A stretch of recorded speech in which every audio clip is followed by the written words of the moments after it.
Hey everybody, thanks for watching. I'm really excited to do this video today because I've learned something that I didn't quite realize about the weight shift and some other things that's really helped me do things that I haven't been able to do before.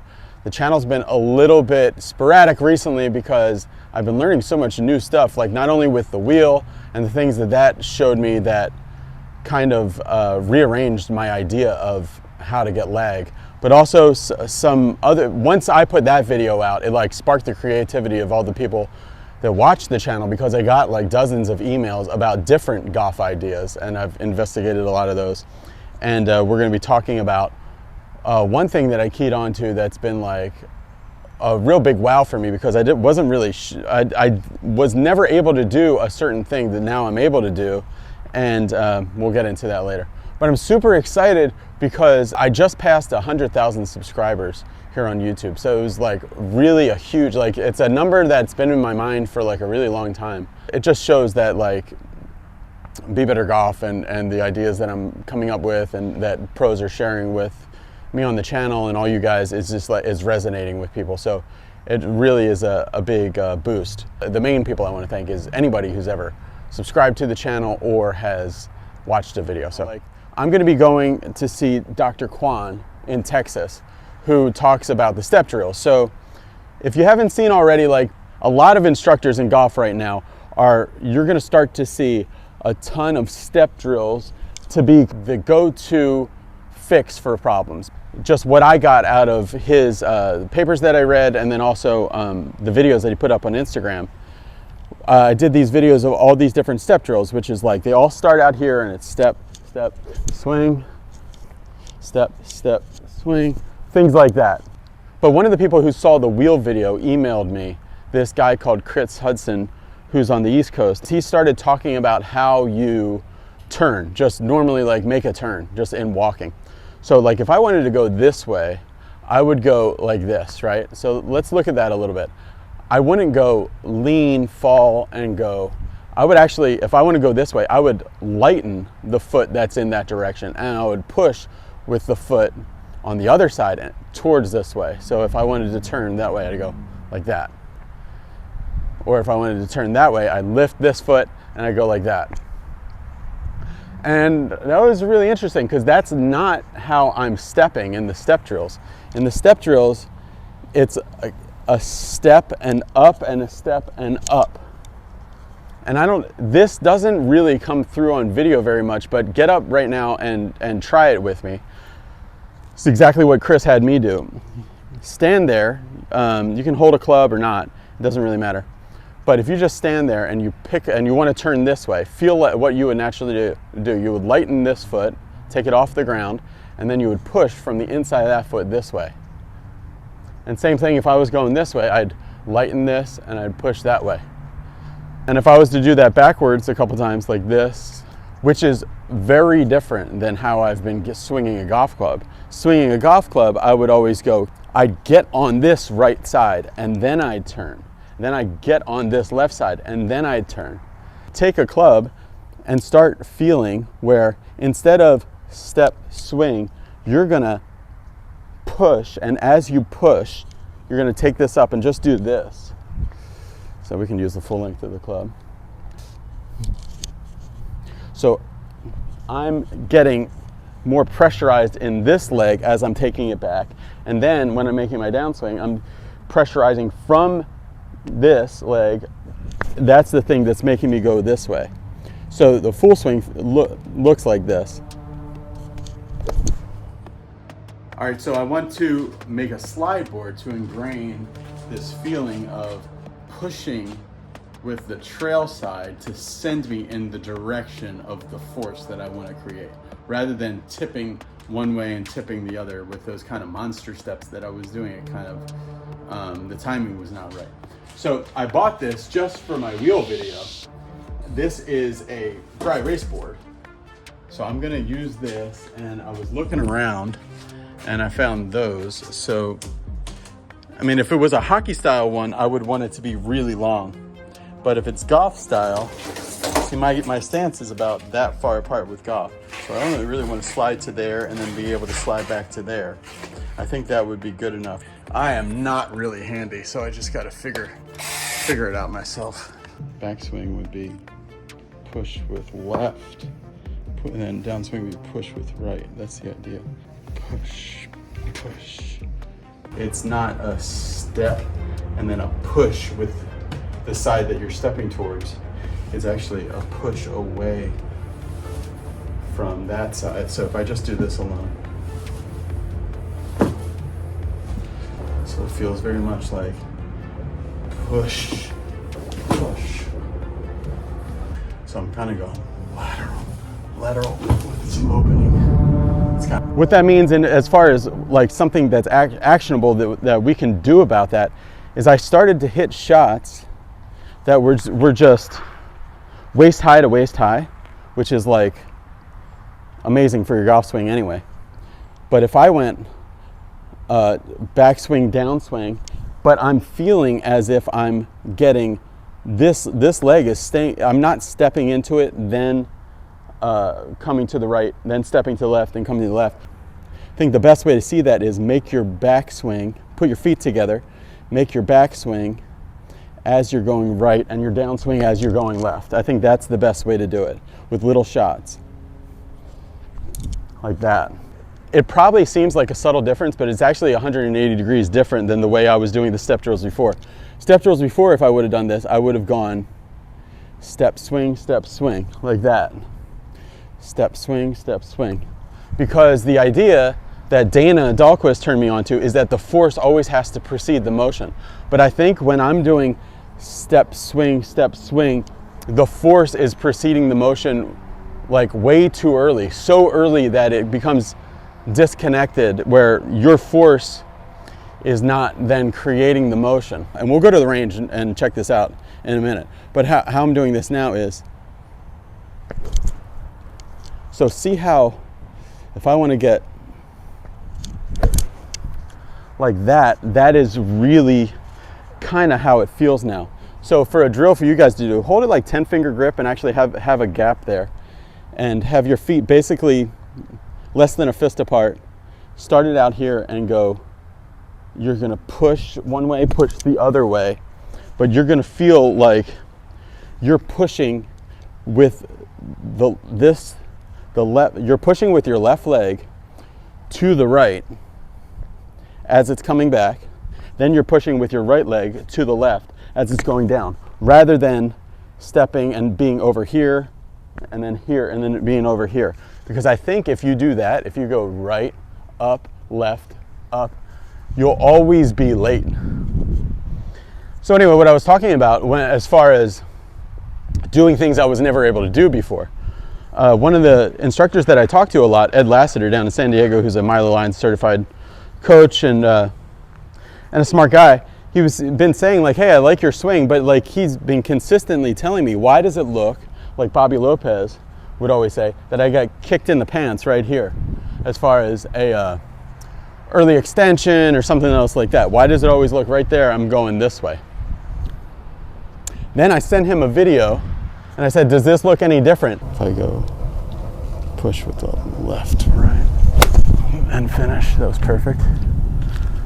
He didn't know what I had done different, but I actually changed my pressure shift to be left side pressurized going back, right side pressurized going through, and watch what happens to my hips and everything as far as early extension and whatnot. And when that happens, I go so that it goes this way. And when we did our Be Better Golf School in San Diego with Dana Dahlquist, I asked Dana of golfers, how many percentage-wise golfers are in their backswing waiting too long to go back towards the target? And I think Dana said like 99% of people are making a backswing and taking too long to go back that way again. And this is what I think people like Martin Ayers and Bradley Hughes and some people mean when they talk about the golf swing not being one part this way, one part that way, or even one part this way, two parts that way, but it all being a continuing loop. Because if you go left push, right push, you'll notice that you'll want to reverse the energy right away. You don't want to wait. You want to go.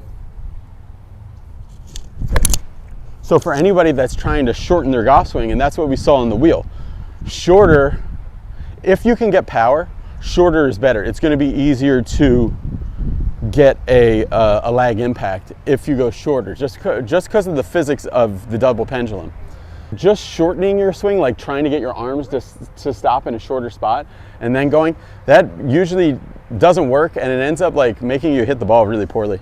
But if you do this and you push from, so you're actually pushing right with your lead side, and then you're pushing left with your trail side. That's what I'm trying to get to you. Get up, and as you're watching this video, if you have a club, grab a club. If you don't, that's okay, just get your hands and feel like, okay, I'm gonna push away from the ball. So I'm gonna push to the trail side with my lead side. Then I'm gonna push to the lead side with my trail side and make little swings like that. So it's gonna look like this. Okay? The other thing that is very important is that when you go step, swing, look at the difference. That circle that I had, okay, that I made, the Be Better Golf wheel. Look at the hub of that. When I go step, swing, it's like the hub is moving this way and it's moving that way. Too much. This, when you do it this way, so I still got my steps, but now I'm pushing totally different. I start on the right side, then I go lead side, push. That the hub is staying much more centered. There's a little lowering, but that happens naturally from the change of the momentum's change of direction. When I go push from the lead, push from the trail. Now there's something else that's an important piece of this. You don't just, there's basically 3 pushes that I'm trying to tell you about. You push from the lead side to the trail side, then you push from the trail side from the lead to the lead side. But when you get to, I don't really believe in a release, but basically when you get to the point where this angle starts to really want to come straight, that's when you have to then start using this. So I've pushed to the right, so I've gone push from the left to the backswing, then I push from the right to the downswing, then about there, that's when you start pushing then back again with your trail leg this way. So see those 3 balancing forces, that they all equal up to keeping you pretty centered. So you go this way, and see there's that leg's pushing you up and back this way, like Mike Malaska talks about a lot. Left, right, left, like that. Okay, so we're gonna go to the range now, and I'm gonna show you this on the range. I wanted to come here to thank everybody for 100,000 subscribers, but also so that I could totally talk loud about exactly what I discovered with this weight shift stuff without a lot of people on the range. I'm trying to organize something. The college that I'm an assistant coach for, we're gonna be building out a golf room there, an improvement center there at the college, and I'm gonna be able to do some Be Better Golf videos out of there, so that'll be cool once I have that. So let's go right over there. We're gonna find a spot on the range, and I'm gonna try to tell you how to put this in action on the golf course. For you guys, for you just sitting at home though, I mean, don't just like intellectually watch this. Get up and get a club in your hand, or even, you know, just get like, what's really good to do these drills with is if you have like a junior club, like a putter that's only like that long, that's really good. But put a club in your hand. I want you taking small swings that look like this. So the takeaway is happening as you're pushing away with this. So it looks like this, push, push. So when you're making your downswing going that way, your left foot is actually airborne, push, push. And that's very different for me when I used to go step and I get all my weight on here and then the flow would stop this way, step, and then flow would stop this way. No, it's more push to the right, push to the left. And you can see how that reverses the flow much more naturally. All right, so let's try it. What do I have here? There's an 8-iron. All right, so not just for me, but for everybody watching. The first thing I did, I want you to try, is these little steps that feel like you're using the foot that's behind the motion to do it. So actually, when you're making your backswing, you want your right foot airborne, and then your right foot goes down and pushes, and your left foot's airborne. So it's kind of like these airborne steps, like that, and just a little pitches like that. Actually, quite a few like that. That was really pure. This way, with a little scuff. And so it's 3 steps, and see if you can do it in these little swings. I mean, I would love people to be on the range doing this with me live. It's much better than watching it late at night, you know, when you don't have a club in your hand. So stand here, go like this, and go push from the left, push from the right, push from the left to kind of finish it. Push from the left, from the right, from the left again. That was really good. And for me to hit a whole bunch of shots like that would probably be really good. And I'm going to challenge myself to, on the second push, to really get open. If I go push from the left, from the right, really open. Yeah, that was good. Like a 6-yard fade. So, but that's an 8-iron that's flying 110. So it's very limited. You know, it's very disciplined, I should say. Should try to get the pattern. So, like I said, if it would be like basically let's try a 1-2, 1-2. So if the volume on your swing is just going like a volume of 1 on the backswing and a volume of 2 on the downswing. So it's very low volume, but the ratio of the force pattern is perfect. So I go 1, 2. That right there.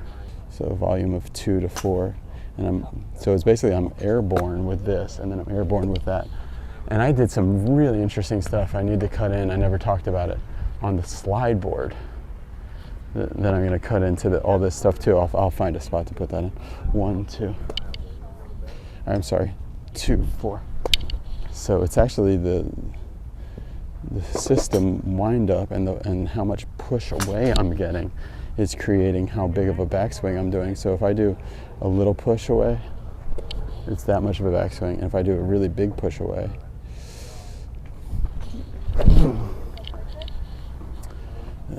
I'm starting with my weight on the right, and I go left and push, push, push. That's really straight, slightly fat. There's a certain area right now that's kind of my sweet spot for it. So that was really good, basically full. I'm pushing away from the front, away from the back, and then away from the front again in the release. So let's really kind of figure out that release. So that's the third push. So it's 1 push away, 1 push this way, and then the third push is actually not straight away. The third push is then really the rotational part. So this push and this push don't really feel very rotational. It's the third one, and that's what gives people that rainbow.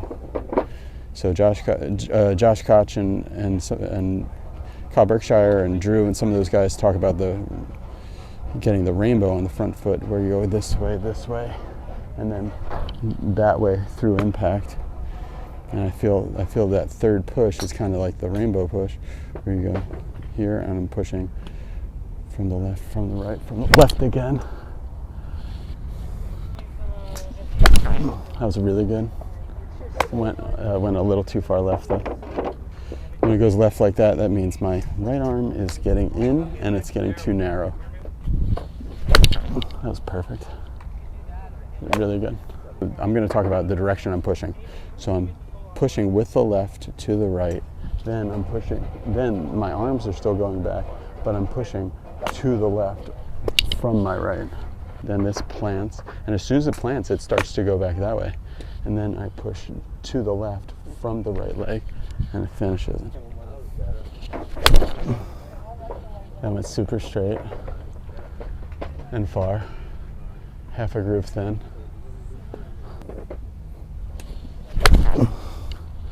That's perfect. All right, let's move to driver. I was low speed, but perfect, even though my microphone was in my way. So I want to push the correct pattern, but I want my takeaway to be really on plane. So I'm going to try to keep it fairly short, like only like a volume of like 2.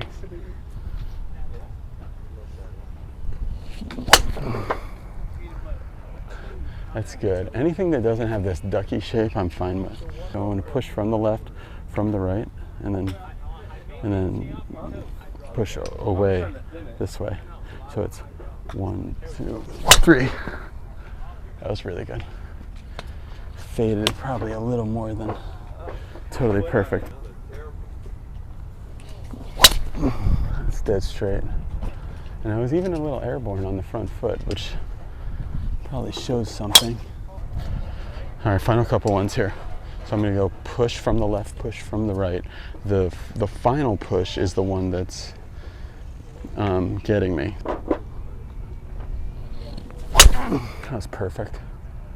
And if you can see the replay of that one, and I gotta have some discipline here not to try to kill it.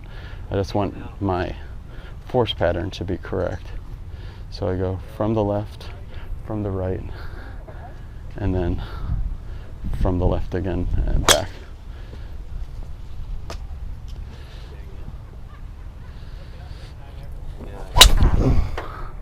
That was great. I had a little bit of a baby hop there. All right, so let me know what you guys think. Put any comments below. Thank you so much for helping us get to 100,000. The next big landmark will be 250,000. So get on anybody's account. It shows that most of the people who watch the channel are not subscribed. So if you're not subscribed, click the subscribe button. It really helps the channel. And being subscribed is the only way that you'll see the live videos that I do from Texas with Dr. Kwan. Look him up. You'll definitely want to hear what he has to say live, and the videos that come out of there. Thanks for watching, everybody, and appreciate all the feedback. Bye.